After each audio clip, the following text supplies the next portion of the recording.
Portuguese ভাষার নতুন একটি ক্লাসে আপনাকে জানাই স্বাগতম।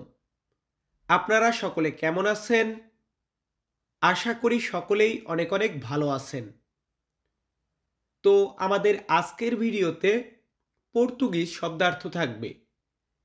আশা করি এই ক্লাসটা আপনাদের সকলকে উপকৃত করবে। তাই আপনারা সকলে একটু মনোযোগ সহকারে ভিডিওগুলো দেখবেন। আমি কথাটা আবারও রিপিট করতেছি, ভাই সকলে ভিডিও দেখেন, মনোযোগ দিয়ে দেখেন না, কোনো লাভ নাই। আমাদেরকে মনোযোগ দিয়ে দেখতে হবে। তো দেখুন, আমরা এখানে প্রথমে একটা শব্দ নিয়েছি, সেটা হচ্ছে দোকান। দোকান এটাকে আমরা পর্তুগিজ ভাষাতে বলি কোম্প্রার। কোম্প্রার শব্দের অর্থ হচ্ছে দোকান। দোকানকে আমরা কি বলি? কোম্প্রার।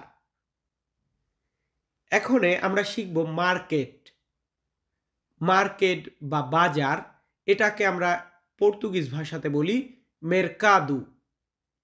মেরকাদু শব্দের অর্থ হচ্ছে মার্কেট। এরপর এখানে আমরা রেখেছি বিল্ডিং। বিল্ডিং বা দালান এটাকে পর্তুগিজ ভাষাতে বলা হয় প্রেজিউ।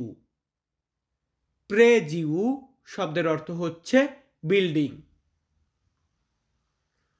একটা বিল্ডিং আছে, ভবন আছে, এটাকে আমরা পর্তুগালে বলবো প্রেজিউ। এবং আমরা যেখান থেকে চুল কাটাই সেলুন, সেলুন এটাকে বলা হয় সালাউ। সালাউ শব্দের অর্থ হচ্ছে সেলুন। তো ভিউয়ার্স, পরবর্তী শব্দটি আছে হোটেল। হোটেল এটাকে পর্তুগিজ ভাষাতে বলা হয় ওতেল। একটু ডিফারেন্ট, মানে ইংরেজিতে উচ্চারণ করে হোটেল আর পর্তুগিজ উচ্চারণ হয় ওতেল, একটু ডিফারেন্ট। এবং আমরা যেটাকে রেস্টুরেন্ট বলি, রেস্টুরেন্ট এটাকে পর্তুগিজ ভাষাতে বলা হয় হেস্তুয়ারেংসে। হেস্তুয়ারেংচে শব্দের অর্থ হচ্ছে রেস্টুরেন্ট।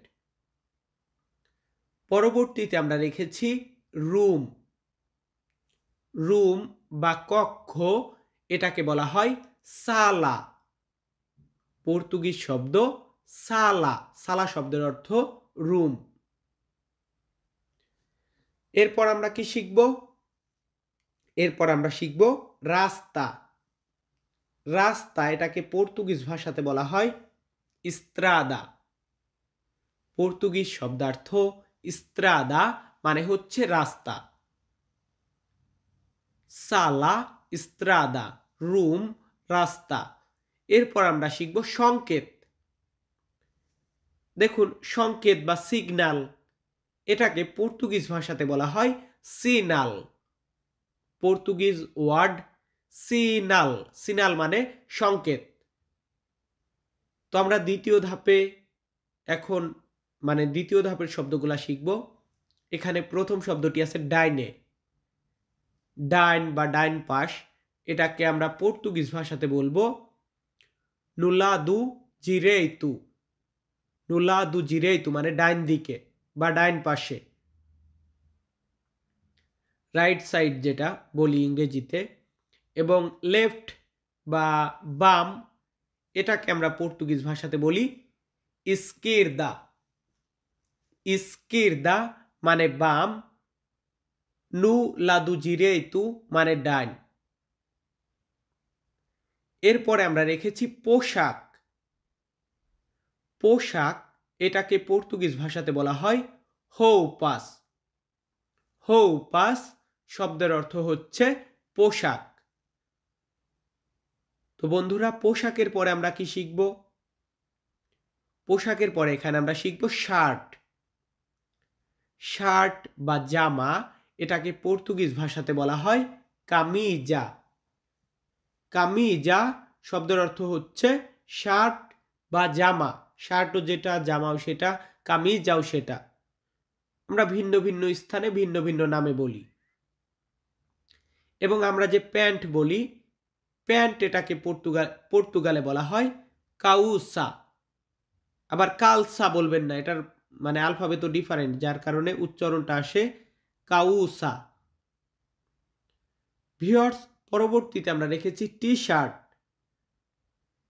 টি শার্ট বা গেঞ্জি, এটাকে আমরা পর্তুগালে বলি কামিজেতা। কামিজেতা শব্দের অর্থ হচ্ছে টি শার্ট। তো ভিউয়ার্স, টি শার্ট আমরা শিখলাম। এরপর আমরা শিখব টুপি। আমরা ক্যাপ বলি বা টুপি বলি, এটাকে পর্তুগিজ ভাষাতে বলা হয় শাপেউ। শাপেউ শব্দের অর্থ হচ্ছে ক্যাপ অথবা টুপি। এরপর আমরা শিখব জুতা। আমরা যে জুতা পরি, জুতা এটার পর্তুগিজ হচ্ছে সাপাতু। পর্তুগিজ শব্দ সাপাতু মানে হচ্ছে জুতা। তো আমরা এখন কি করব? আমরা আর একটা শব্দ রেখেছি, তারপরে আমরা লাস্টে ধাপে যাব। যেমন এখানে রেখেছি মোজা। জুতা মোজা, জুতা হচ্ছে সাপাতু, মোজা হচ্ছে মেইয়াস। মেইয়াস মানে হচ্ছে মোজা, মেইয়াস। মেইয়াস, সাপাতু, শাপেউ, মুখস্থ করে ফেলুন। এরপর আমরা রেখেছি বিক্রি করা। বিক্রি করা এটার পর্তুগিজ হচ্ছে ভেন্দের।